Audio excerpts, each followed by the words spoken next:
Level सबके निकलेंगे।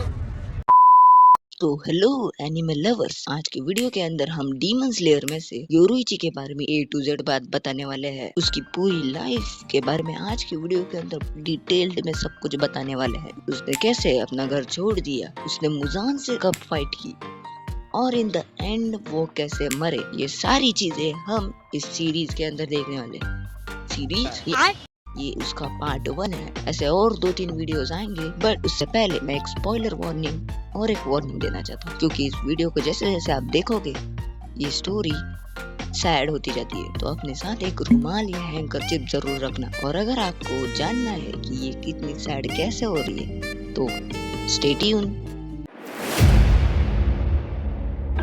योरुइची और उसके भाई ये दोनों सेनगोकू एरा में पैदा हो गए थे, बट योरुइची के बर्थ मार्क मतलब आज के टाइम पे डीमन स्लेयर में उसको डीमन स्लेयर मार्क बोलते हैं, तो योरुइची को बर्थ मार्क जैसे मिले थे और उस टाइम पे उसको सब शापित चीज मानते थे। तो दैट्स व्हाई लोगों ने डिसाइड किया था कि योरुइची को मार देंगे, बट ये बात से तैसे करके के मम्मी को पता चल जाती है और वो गुस्से में अपना कंट्रोल छोड़ के तबाही करने लग जाती है। और फिर डिसाइड होता है कि योरुइची को 10 साल के बाद मंदिर के अंदर पुजारी बना के रखेंगे और उसके भाई को सामुराई की पोजीशन देंगे। उसका श्राप मानते थे कि अगर उसके भाई अगर योरुइची से बात करे तो उसके भाई को मारा जाता था, और इन दिस रीजन वो अपनी मम्मी के लेफ्ट साइड रहते। वैसे इसका जब आपको रीजन पता चलेगा वो समझ आ जाएगा कि योरुइची कोई आम आदमी नहीं थे। इतना मान है, बुद्धिमान है, बल्कि मैं तो ये कहता हूँ कि आप पुरुष ही नहीं महापुरुष हैं, महापुरुष महापुरुष। करने के बाद भी उसके भाई कोकोशिबू, ये नाम सुना हुआ नहीं लग रहा। कोई नहीं, उसका भाई उसको गिफ्ट और उससे बात करना छोड़ता नहीं था। और उस दिन योरुइची अपने फर्स्ट वर्ड अपने भाई को बताते हैं कि उसको भी सामुराई बनना है। एक दिन योरुइची एक ट्रेनर से जो सामुराई है उससे बोलते हैं कि उसको स्वॉर्ड्स चलाना सिखाना, और वो राजी होके उसको स्वॉर्ड के बेसिक नॉलेज बता देते हैं। और एक लिटरली 7 साल का बच्चा 4 ही के अंदर एक सामुराई को बेहोश कर देता है, और ये बात हवे जैसे पूरे एरिया में फैल जाती है। इसके वजह से उसकी और उसके भाई की जगह स्विच होने वाली थी। एक इंटरेस्टिंग चीज बताऊं, योरुइची के बर्थ मार्क की वजह से उसको एक स्पेशल विजन एक्सेस मिल जाता था और वो ट्रांसपेरेंट वर्ल्ड को देख सकता था जो नॉर्मल ह्यूमंस अभी तक नहीं देख पा रहे थे। ये इंटरेस्टिंग फैक्ट बिल्कुल नहीं है। मैंने स्टार्टिंग में बोला था कि योरुइची हमेशा अपनी मम्मी के लेफ्ट साइड पे ही रहते थे, तो वो बचपन से ही उसको एक्सेस कर पा रहे थे। और उसकी मम्मी के लेफ्ट साइड पे बहुत ज्यादा पेन और डिस्कम्फोर्ट होता था, और हमेशा योरुइची उसको सपोर्ट देते थे लेफ्ट साइड से। और उसी रात योरुइची रात के 3 बजे आके कोकोशिबू पे पास जब कोकोशिबू पूछते हैं तो योरुइची बताते हैं कि वो अब निकल रहे हैं, क्योंकि उनकी मम्मी अब इस वर्ल्ड के अंदर नहीं रह चुकी है। कोकोशिबू को अपना आखिरी गुड बाय बोल के उस जो उन्हें गिफ्ट दिया था उसको शुक्रिया करके चले जाते हैं। उसके बाद योरुइची एक रात और एक पूरा दिन लगातार भागते हैं और स्टिल उनको पैर में दर्द होता नहीं। भाग भाग के एक ही टाइप जगह पहुंच जाते हैं। वहाँ एक लड़की मिलती है जो उनके सेम एज की होती है। योरुइची उससे पूछता है कि लड़की देखो मेरा दिल दीवाना बोले बोले बोले तुम यहाँ क्या कर रही हो।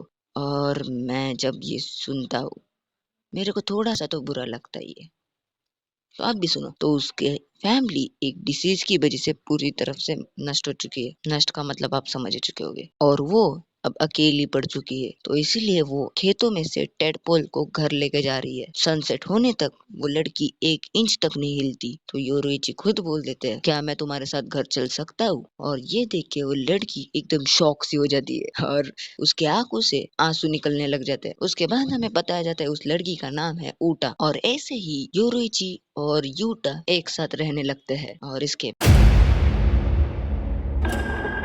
10 साल बाद जब योरुइची और ऊटा शादी कर लेते हैं, ऊटा लास्ट मंथ में रहती है, मतलब उसके 8 मंथ हो चुके होते हैं प्रेगनेंसी के। तब योरुइची काम के लिए घर से बाहर चले जाते हैं, बट एक बुढ़े अंकल की वजह से, मतलब एक बुढ़े अंकल को हेल्प चाहिए थी, तो योरुइची थोड़े से लेट हो जाते हैं और मिडनाइट हो चुकी थी उस टाइम तक। तो जब वो घर पहुंचते हैं तो बहुत लेट हो गया था।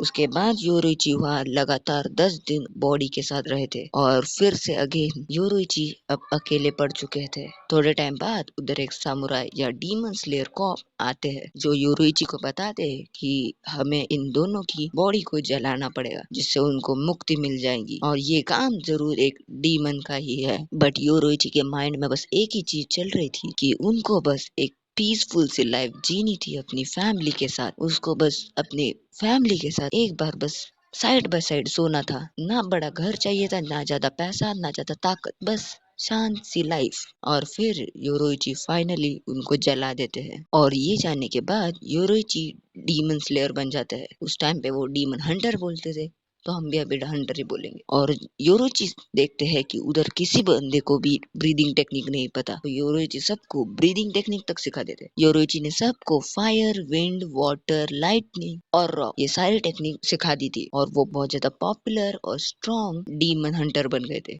और ऐसे ही चलते चलते वो अपने भाई से भी मिलते हैं और उसके बाद जो एक्चुअल होता है वो मुजान से मिलते हैं। और that's it for this video. I hope you like it. अगर अच्छा लगा होगा तो सब्सक्राइब करना नहीं तो बिंदास छोड़ सकते हो और मैं मिलता हूँ आपको अगली वीडियो के अंदर।